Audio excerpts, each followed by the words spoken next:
Presiden Meghalaya Pradesh Congress Committee ba Vincent H Palau loong bau Dr Mukul umdon kanu ke jingwet yu ndrei udon kadaw ya kai AICC habakran siglar pathai kebor hadin ke jelang ke Pradesh Election Committee hawin de Shillong uba Palau lai thu bolai keren bau Dr Mukul uba loong ba sngutnat ek kom thung presiden wala da dei yu ba pala ne yanui nuru uloong bau Dr Mukul sangma unle chadali hadin ke jingkhot ke AICC banyak keren ni kita kimat kibapun wet yu nohsib yo unyo jingkersha ni pai ba ban yo ikalat ban long kumbuan mali. He's a dear friend of mine and he's a very senior member in the party, definitely.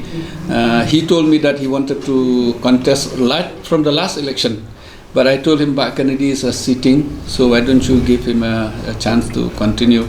So then he said okay. So he's a very nice man. I think there's no bar for anybody, since he won MDC for fourth time straight, and then I think there's no problem for him leaving the party. When he left the party, so he did not blame the party. He want to try his luck. So I think there's no problem. Anybody can always try his luck.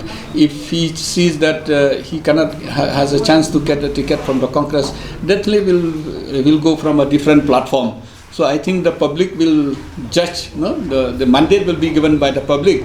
But as far as in the party, he left the party, I think because he thinks that since he served the people for almost 20 years, so it's high time for him to try his luck. So I think there's nothing wrong if somebody wants to try their luck, and it's the public who will give them the mandate.